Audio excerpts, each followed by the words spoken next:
మేము ఒక చెరువుని కబ్జా చేసామంట. నాకేం పనిలేదు. ఆమె నిజంగా మీరన్నట్టుగా కబ్జా చేస్తే ఇల్లు తగలబెట్టారో నాది వచ్చి మీరు ఉంచుతారా నన్ను?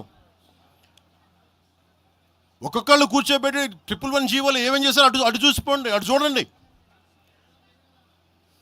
నిజంగా ఈ రోజున తెలంగాణ రాష్ట్ర ముఖ్యమంత్రి గారికే చెప్తున్నా, రేవంత్ రెడ్డి గారికే చెప్తున్నా, ఆయనంటే నాకు ఇష్టం, ఆయనంటే గౌరవం నాకు.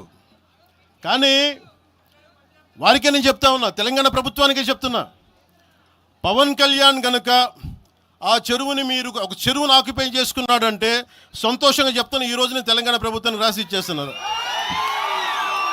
అలాగే నాకు ఈ మధ్యన వస్తావంటే నువ్వు హైదరాబాద్లోకి ఎలా అడుగు పెడతావు, నీకు హైదరాబాద్లో ఏం పని, ఇది నేను ప్రత్యేకించి చెప్తా ఉన్నా. మీరెవరైనా నన్ను బెదిరించడానికి, బెదిరించే వాళ్ళ మీ అయ్యే జాగీరా తెలంగాణ?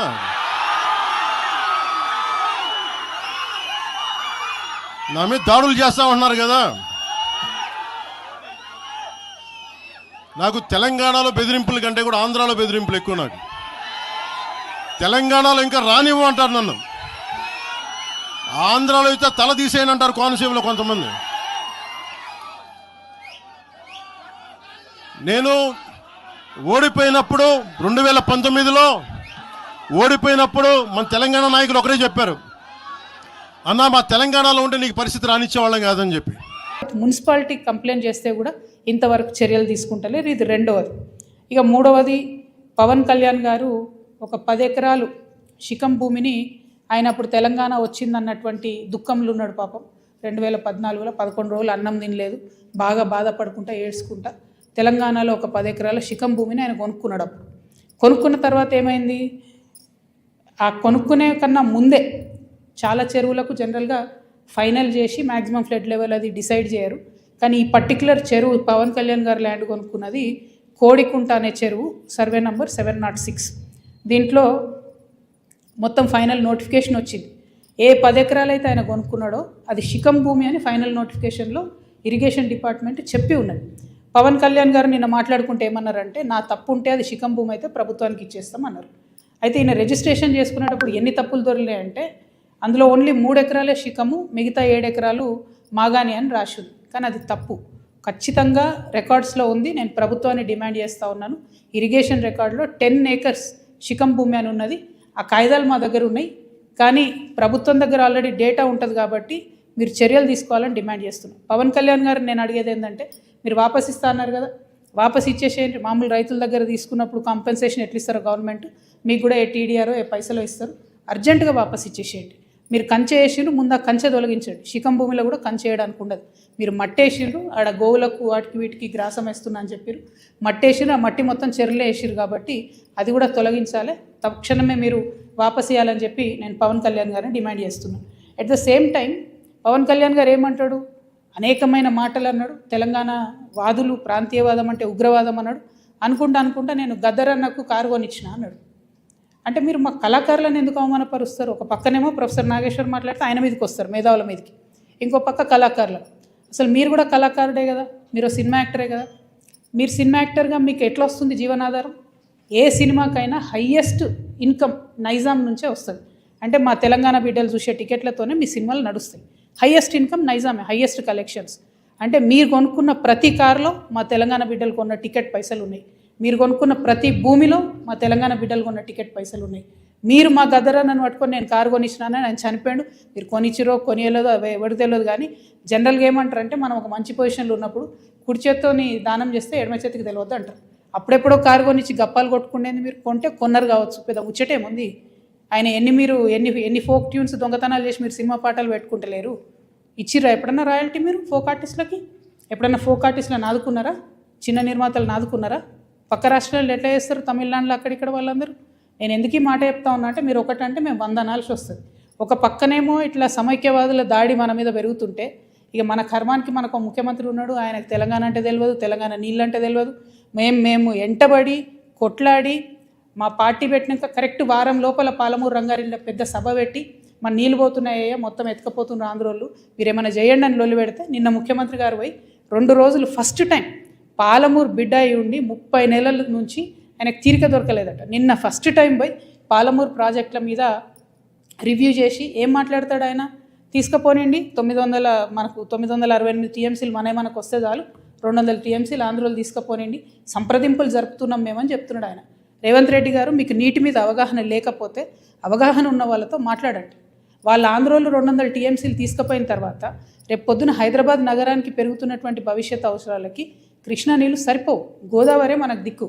నేను రేవంత్ రెడ్డి గారిని డిమాండ్ చేస్తూ ఉన్నా, మీరు కనుక బనకచెర్ల ప్రాజెక్టు కానీ ఇంకో ప్రాజెక్టు కానీ వాళ్ళు 200 టీఎంసీలు తీసుకుపోండి అంటే గోదావరిలో మనకు అడగండి అదనంగా 200 టీఎంసీలు. ఇప్పుడు 968 మనకు హక్కుభుక్తంగా ఉంది, 968 + 200 అడగండి. మీరు అడిగేంత వరకు మీరు బనకచెర్ల మీటింగ్ అటెండ్ అయినా కూడా మీరు తెలంగాణకు ద్రోహం చేసిన వాళ్ళే అవుతారు, మన భవిష్యత్తు నీటి అవసరాలన్నింటినీ కూడా పాతరేసిన వాళ్ళే అవుతారు. మీరు నేను మాట్లాడుకుంటా ముఖ్యమంత్రి గారు అంటారు అబ్కి బార్ కాంగ్రెస్ సర్కార్ అంట, కూర్చునే యువత ఆఖరి బారే ఏ కాంగ్రెస్ సర్కార్, ఆఖరి బార్ కాంగ్రెస్ సర్కార్. కాంగ్రెస్ పార్టీ ఇంక 20 ఏళ్ళు తెలంగాణలో రాకుండా తెలంగాణ మీద, తెలంగాణ వాదం మీద, తెలంగాణ వనరుల మీద, తెలంగాణ భూముల మీద బందిపోట్లు పడ్డట్టు పట్టుకొని దోసుకొని తింటా ఉన్నారు మీరు, మీ కుటుంబ సభ్యులు, మీ ఎమ్మెల్యేలు. నిజంగా ఘోరమైందంటే ఈ దోపిడీకి అప్పుడు బీఆర్ఎస్ పార్టీలో దారులు ధరిస్తే, కిటికీలు ధరిస్తే ఇప్పుడు వీళ్ళు తలుపులు తెరిచి ఏకంగా దోసుకొని పోతున్నారు. అప్పుడు కేటీఆర్ పాలనే నడిచింది, ఇప్పుడు కేటీఆర్ పాలనే నడుస్తుంది. అప్పుడు కేటీఆర్ అంటే ఏంటంటే కేసీఆర్ గారు, తన్నీర్ హరీష్ రావు గారు, రామారావు గారు. ఇప్పుడు కేటీఆర్ అంటే ఏంటంటే కొండలరెడ్డి, తిరుపతి రెడ్డి, రేవంత్ రెడ్డి. అప్పుడు ఇప్పుడు సేమ్ పరిపాలన నడుస్తుంది తప్పితే వేరే ఏం మారలేదు, దోపిడీ మారలేదు, పెరిగింది, రాచబాట పట్టింది దోపిడీ. ఈ 1,00,000 కోట్ల కాంగ్రెస్ దోపిడీని ఖచ్చితంగా ఆపుతాం, ఆ 1,00,000 కోట్ల తెలంగాణ భూమిని కాపాడుకొని తీరుతాం. ఎట్లయితే వెలుగుమట్లలో పేద ప్రజల భూములు కాపాడినామో అట్లనే తెలంగాణ వ్యాప్తంగా ఉన్నటువంటి అన్ని జిల్లాల్లో మీ దోపిడీని గమనిస్తున్నాం, ఎవరు గమనిస్తలేరు అనుకోవద్దు. ఖచ్చితంగా మా వనరులను మేము కాపాడుకుంటాం. సీరియల్ లెక్క ఈ 1,00,000 కోట్లు ఎక్కడెక్కడ దోపిడీ చేస్తారో చెప్తా నేను. ఇవాళ ఈ లేక్ను మళ్ళీ ఒకసారి చూపించాలి దయచేసి. Thank you. జై తెలంగాణ. 2014లో పవన్ కళ్యాణ్ భూములు పంపుతున్నారు, కానీ వివాదం ఇప్పుడు అవుతుంది. అంటే 12 ఏళ్లలో ఎందుకు దీన్ని చర్చించలేకపోయారు, ఎందుకు అడగలేకపోయారు? 1 సెకండ్, ఇది ఒక్కటి చెప్పేసి కనబడుతుందా క్లారిటీ?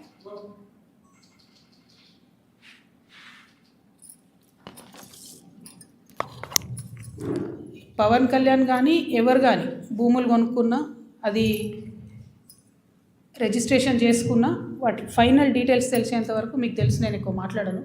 నేను ఈ వివాదం వచ్చిన తర్వాత పర్టికులర్లీ పవన్ కళ్యాణ్ భూమి గురించి వాస్తవానికి నేను మాట్లాడలేదు, చాలామంది తెలంగాణ వాదులు తీసి ఇంటర్నెట్లో పెట్టిన తర్వాత అది ఏంది అని నేను డీటెయిల్గా తీసుకుంటే ఆ డీటెయిల్స్లో వచ్చింది ఏంటి అంటే అన్ని లేక్స్ లాగా కాకుండా ఈ లేక్కి ఫైనలైజేషన్ అయిన తర్వాత వారు కొనుక్కున్న 10 ఎకరాలు కూడా శిఖం భూమి అని తెలుస్తుంది. కాబట్టి ఆయనే అన్నారు కదా శిఖం భూమి అని తెలిస్తే వాపస్ ఇస్తాను, వాపస్ ఇవ్వమని మేము డిమాండ్ చేస్తున్నాం అంతే. ఏమో తెలంగాణ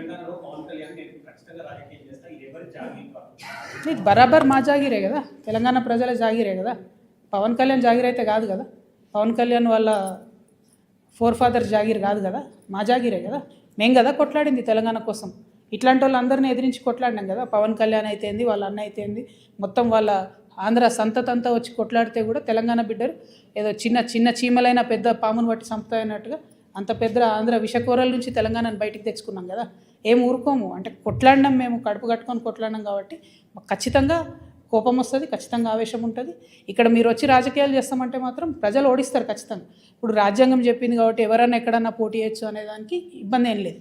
కానీ నైతికత అనేది ఒకటి ఉంటుంది. మీ వల్లనే సావగొట్టబడి, మా వనరులు దోచుకోబడి, మా సంస్కృతి మరుగున పడిపోయి, మేము ఇబ్బంది పడి 1200 మంది అమరవీరులు చచ్చిపోతే నువ్వు ఇక్కడ వచ్చి రాజకీయం చేస్తా అంటే మరి మేము తెచ్చుకునేది ఎందుకు తెలంగాణ? మేము చూసుకుంటే ఎందుకు ఊరుకుంటాం? టెక్నికల్గా నువ్వు 100 పనులు చేయొచ్చు, కానీ మారాలిటీ ఉండదా లైఫ్లో? నైతికత ఉండదా? చాలా పెద్ద నైతిక విలువలు చెప్పేటటువంటి మనిషి వద్దు ముర్రో అంటే ఈ వన్ సైడ్ లవ్ ఏంద్రా నాయన, మాకు అర్థమైతే లేదు. వద్దు బాబు, మీ ఆంధ్రాలో మీరు ఏమైనా చూసుకోండి అంటే ఈ గోలేంది, మీద వచ్చి యాసిడ్ వస్తా అన్నట్టు ఈ బలవంతము లవ్ ఏంది, నాకు అర్థమైతే లేదు. అక్కడ కట్టుకోండి కదా క్యాపిటల్, ఆడ పడవలు వేసుకొని పోయే పరిస్థితి ఉంది, ఆడ కట్టుకోండి. అక్కడ ప్రజలను బాగా చూసుకోండి, అక్కడ ప్రజలకు హెల్ప్ చేయండి, అక్కడ పేద ప్రజలకు పనులు చేయండి. అవన్నీ ఇట్సబెట్టి వచ్చి మా మీద పడి ఎందుకు? ఇక్కడ లేరా మా నాయకులు? మస్తు మంది ఉన్నారు కదా. మేమే ఎవరమవరం గెలుస్తాం, మేమే ఎవరమవరం చేసుకుంటాం, మా వాళ్ళు చేయగలిగినంత మేము చేసుకుంటాం, మేము బాగుపడతాం. Thank you.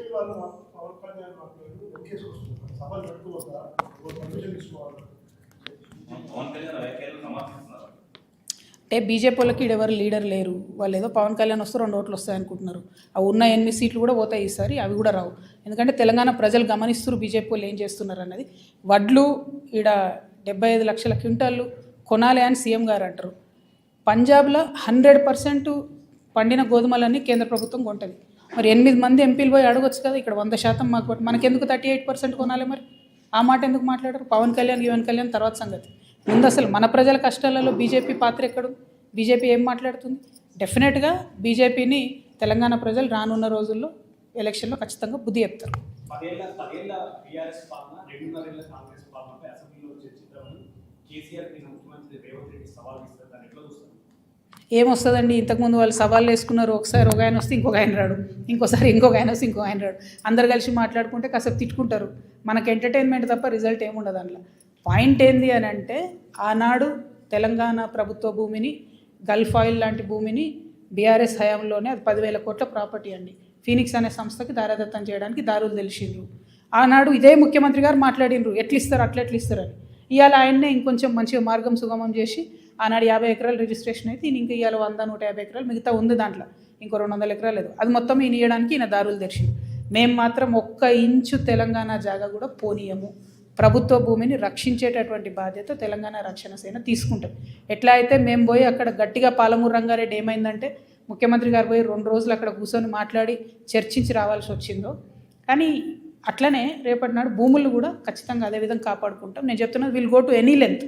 కోర్టుకైనా పోతాం, భూపోరాటమైనా చేస్తాం, ప్రాణమైనా అడ్డేస్తాం. కానీ ఎందుకంటే ఫ్యూచర్ జనరేషన్కి ఉండాలి కదా. భూమి ఏముంది సంపద మన దగ్గర?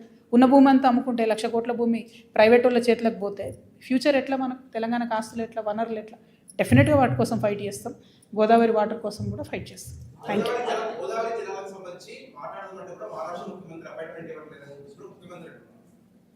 ముఖ్యమంత్రి గారికి నిజంగా చెప్తున్నా కదా, నీటి మీద అవగాహన తక్కువ ఉన్నట్టుంది. వారు పెంచుకుంటే మంచిది. ఎందుకంటే ఆయన ఓపెన్గా ఏం చెప్తున్నాడు, ఈ మహారాష్ట్రనేమో పర్మిషన్ ఇస్తలేదు అంటున్నాడు. అది రాదని తెలుసు ఆయనకు. ఎందుకంటే మహారాష్ట్ర ముఖ్యమంత్రి గారే స్వయంగా అక్కడ కూర్చొని తుమ్మిడిహెట్ అనే ప్రాజెక్ట్ ఎత్తు పెంచొద్దు అని ఆయన ధర్నా చేసినటువంటి వ్యక్తి. ఆయనతోని కేసీఆర్ గారు ఎంత ట్రై చేస్తానో లాస్ట్కు హైట్ తగ్గించుకొని ఒప్పుకొని రావాల్సి వచ్చింది. ఇప్పుడు ఈయన కాదే పనిని ఏదో చేస్తున్నట్టు బిల్డప్ ఇవ్వాలని చూస్తున్నారు. ఆయన ఇస్తలేడు అపాయింట్మెంటు. ఇక్కడ మరి ఈ రాష్ట్ర ముఖ్యమంత్రి మీకు ఇస్తలేడా? ఏపీ ముఖ్యమంత్రి మీకు ఇయ్యడా? మీ గురువు గారే కదా. ఆయన దగ్గర పోయి మాట్లాడుకొని మాకు 200 టీఎంసీలు అదనంగా ఇచ్చినాకనే మీరు 200 టీఎంసీ బనకచర్లు కట్టుకోవాలని అడగాలి కదా. జరిగే పనేమో చేయరు, కాని పనేమో చేస్తున్నట్టు బిల్డప్ ఇస్తారు. బేసికలీ అందుకే అంటున్నా, ఈ ఆఖరి బారే కాంగ్రెస్ సర్కార్, కాంగ్రెస్ పార్టీని మంచిగా 20 ఏళ్ళ దాకా బొందబెట్టడానికి వచ్చారు రేవంత్ రెడ్డి గారు. Thank you. జై తెలంగాణ.